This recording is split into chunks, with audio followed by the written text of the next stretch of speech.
Assalamualaikum warahmatullahi wabarakatuh. Halo teman-teman semua, balik lagi di Manur Syifa Podcast. Teman-teman gimana nih kabarnya? Semoga baik-baik dan sehat selalu ya. Gimana nih nilai UASnya? Semoga bagus-bagus ya. Oh iya, kan udah memasuki hari-hari libur nih.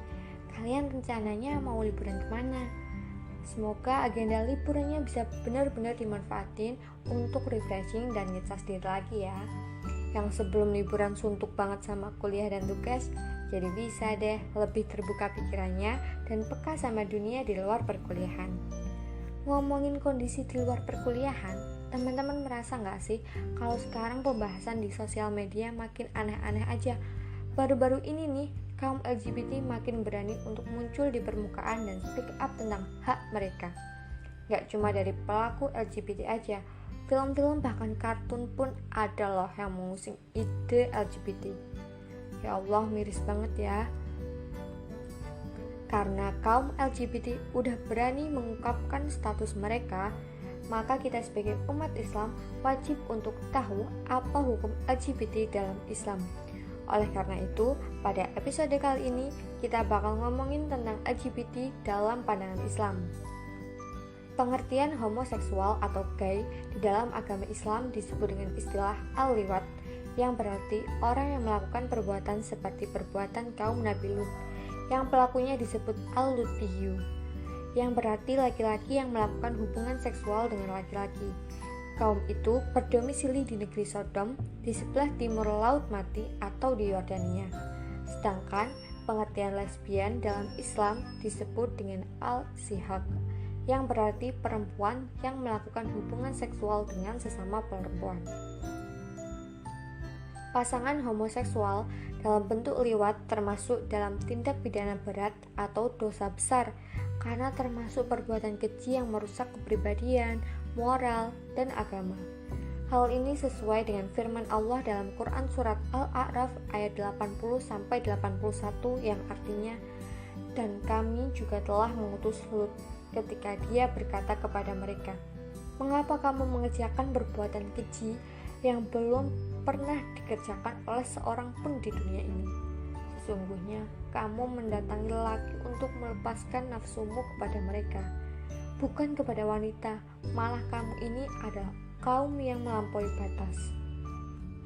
Dalam pandangan Islam, pada dasarnya Allah menciptakan manusia ini dalam dua jenis saja, yaitu laki-laki dan perempuan.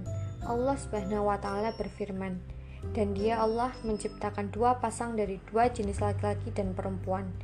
Quran surat An-Najm ayat 45.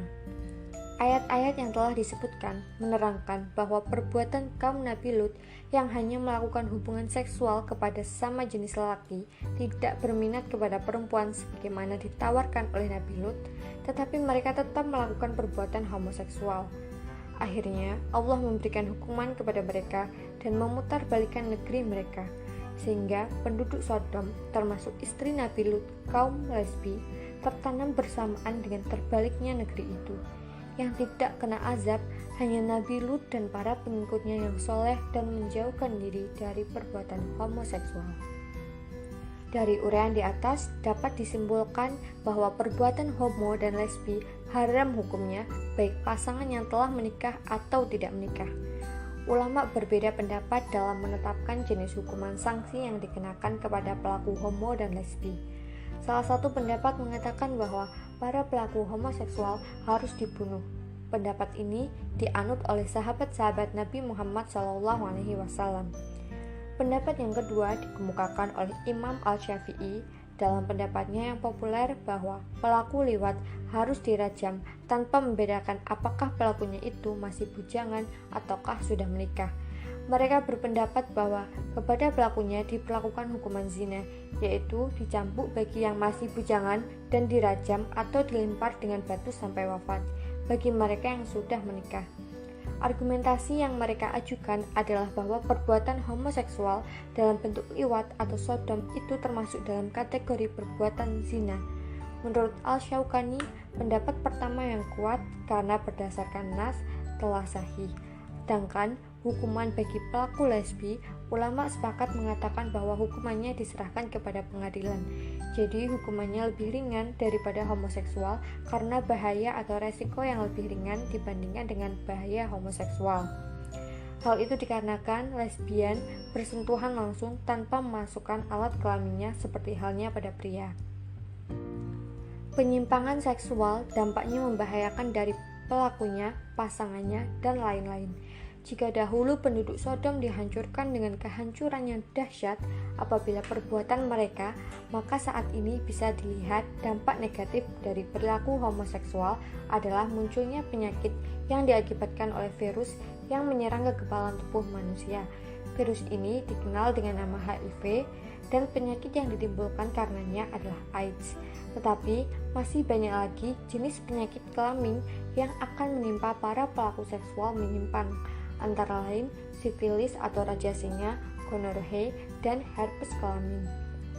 Homoseksual tidak hanya menimbulkan bahaya untuk pribadi atau individu yang melakukan praktik hidup demikian saja, tetapi juga secara kesehatan bisa menimbulkan dan menulari virus-virus berbahaya kepada siapa saja.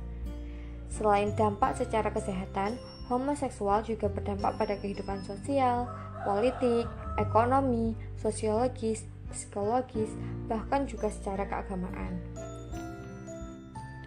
Misalnya yang pertama, suatu masyarakat yang di dalamnya terdapat pelaku homoseksual, maka akan menimbulkan hilangnya keberkahan dan rasa aman karena tersebarnya kerusakan di masyarakat.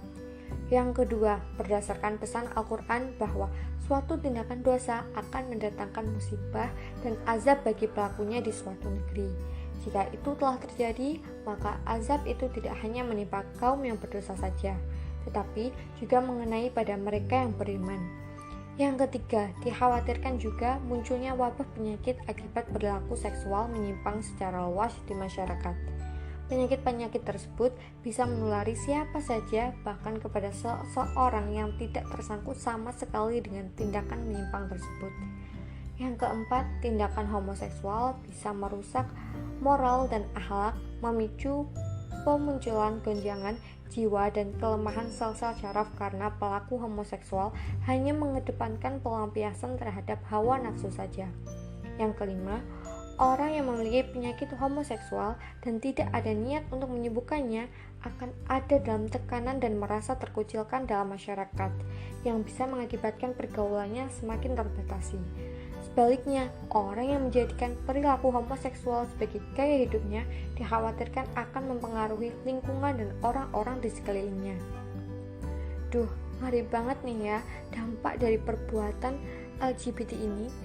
Nah, terus apa nih yang bisa kita lakukan sebagai umat muslim yang sadar akan problematika ini? Yang pertama, kita harus sadar bahwa perbuatan ini tidak jauh dari kondisi umat yang saat ini jauh dari nilai-nilai Islam. Atas nama hak, mereka menghalalkan segala perbuatan. Pada akhirnya, banyak terjadi pergeseran nilai-nilai. Kalau kita terus membiarkan, bisa-bisa LGBT akan semakin diwajarkan. Sifat mewajarkan itu juga ternyata adalah perbuatan dosa loh. Yuk teman-teman, sudah saatnya kita kembali kepada ajaran Islam yang rahmatan lil alamin, terus mengkaji Islam dan mendakwahkannya sehingga kita tidak termasuk orang-orang yang membiarkan kerusakan dan perbuatan dosa merebak di muka bumi. Semoga kita semua tetap istiqomah pada jalan kebenaran dan kebaikan dan dihindarkan dari hal-hal yang bertentangan dengan Islam. Nah, segitu dulu ya teman-teman perbincangan mengenai LGBT dalam pandangan Islam. Terima kasih, sampai jumpa di Mbak Nur Cipa Podcast episode selanjutnya. Oh iya, bagi teman-teman yang punya kisah-kisah menarik yang ingin diceritakan dan mungkin juga punya quotes yang inspiratif, boleh banget nih untuk mengisi link abu dan link quotes yang ada di bio Instagram Mbak Nur Cipa. Jangan lupa diisi ya teman-teman. Sekian, wassalamualaikum warahmatullahi wabarakatuh.